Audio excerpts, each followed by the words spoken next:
Hello everyone, welcome back. If you have not been here before, my name is Debbie and I read a lot of books. Today is Series Sunday and I'm covering the final 3 books of the Agent Beaufont series by Sarah Noffke and Michael Anderle. So we've got books 7, 8 and 9, which are The Affectionate Monster, The Courageous Believer and The Violent Valentine. I read these on the Kindle app and it's as one mega book basically, which was about 3,000 pages.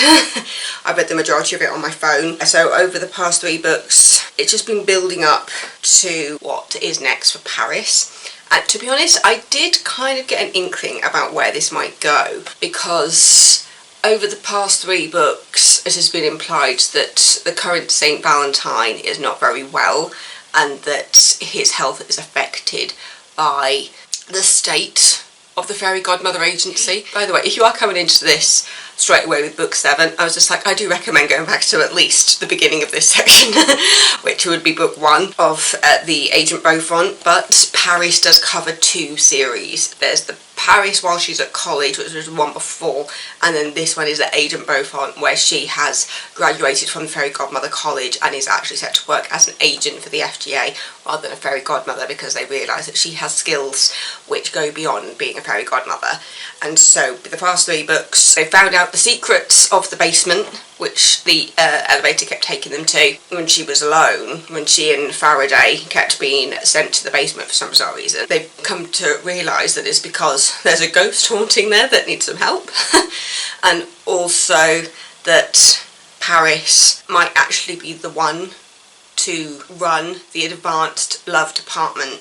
And so, yeah, she's given more responsibility, she's given more fairy godmothers to train and look after, and yeah, she has like a full workforce underneath her now, to the point where she's just like manager. She's appointed managers below her to help run things. She's still kept the wonderful Doris. She's the kind of secretary who has been working at the FGA for years and has managed to get out of retirement through a loophole, but she's very good at her job when she's awake. So yeah, Paris has come to kind of lean on that and realise that actually she has a very, very good assistant who really knows what she's doing. Paris really does work off people's strengths, and you see her strength as a manager, being able to delegate, which is quite fun. It has gone from just fantasy to more of an urban fantasy. She's been put into a skyscraper in New York, which houses the Fairy Godmother Agency, which as a business is trying to get profits, but at the same time its main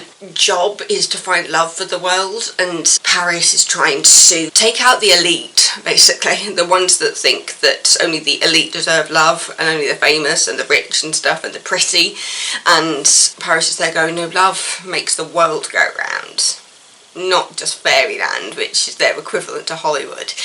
And yeah, I've just been really enjoying seeing Paris's story throughout all of them, of finding out who she is, who her parents were after they went missing for like 15 years, and seeing her relationships with her parents, families and friends. She's had a lot with Faraday, her sidekick squirrel, and I really love that friendship. It's a genuine friendship between her and her sidekick, and the genuine friendship that was created for Rudolph, the King of the Fae, and Sherlock Holmes. The partnership we never knew we needed in our lives, but I absolutely loved seeing that teamwork, being kind of like the yin to the yang kind of situation, where you've got 2 people who look at things from very, very different points of view, especially because Rudolph is work smarter, not harder. So like if they're looking for a code, Sherlock will be looking at the picture and getting the numbers that way, and then Rudolph will go, is that not just the number that's written at the bottom of the picture? They work well together, it is funny, I really enjoyed it. But yeah, we've mainly been seeing Paris trying to take down Zelcorp, which was, he used to work for the accounts, so he was very much like an insider who turned on the Fairy Godmother Agency, and you get a lot of his backstory as to why he hates the world so much and why he wants to take down the Fairy Godmother Agency and why he wants to take down love. But yeah, you realise that Jackson Zell is just very, very angry. Like, his parents split up, it affected his whole life. The Fairy Godmothers should have helped his parents. That's what Jackson thinks.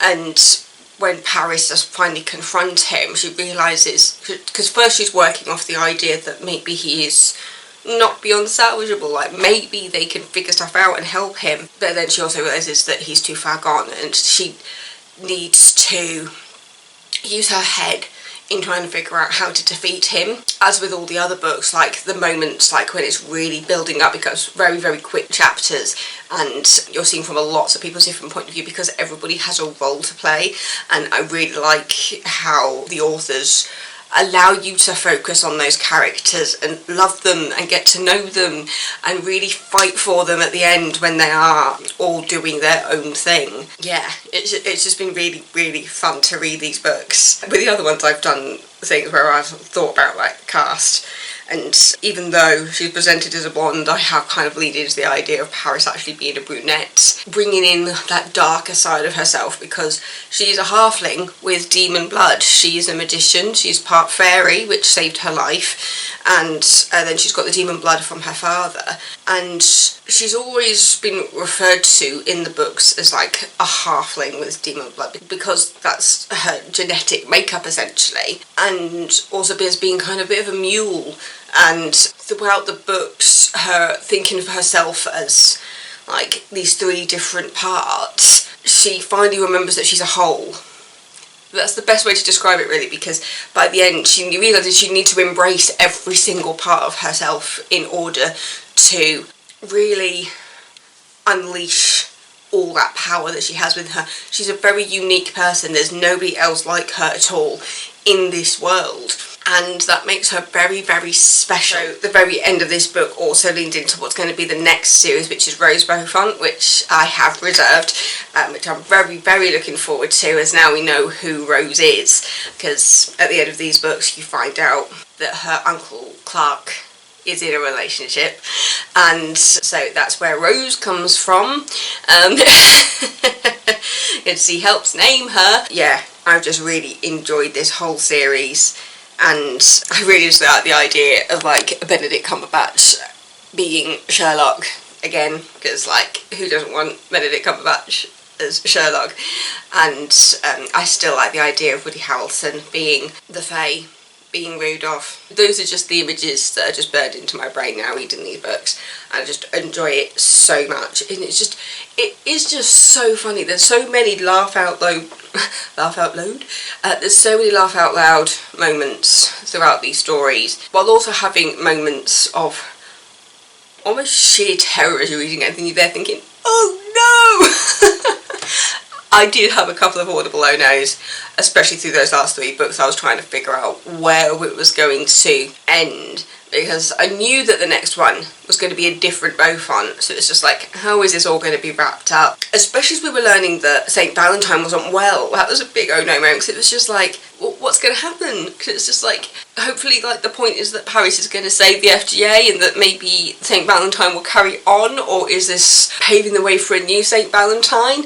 And seeing the relationships that Paris helps to fix, like between Subner and his brother Subfar. Also what appears to be an interesting relationship happening between Father Time and Mother Nature. That friendship has been really a good core relationship for Paris to witness throughout these books, because they have had such a different relationship with each other and Paris compared to the other books. I think it's probably because this is the first book where they really had to work together, because obviously for Sophia you didn't really see them together. It's mainly been for Paris that we have seen Mama Jamba and Papa Criolla really, really work together, and they really are like the mama and the papa. They bring everybody together because it's Father Time and Mother Nature. I need to wrap this up soon because I've got a train to get, and so I need to leave soon.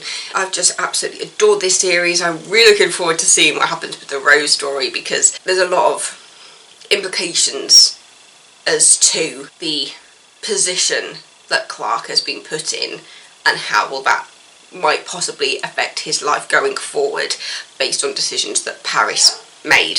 So yeah, I'm trying to be a bit tight-lipped there because I don't want to spoil too much, but it has just been really, really good fun.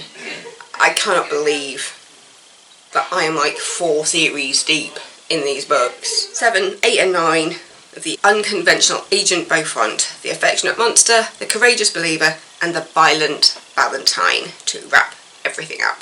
But yeah, so thank you so much.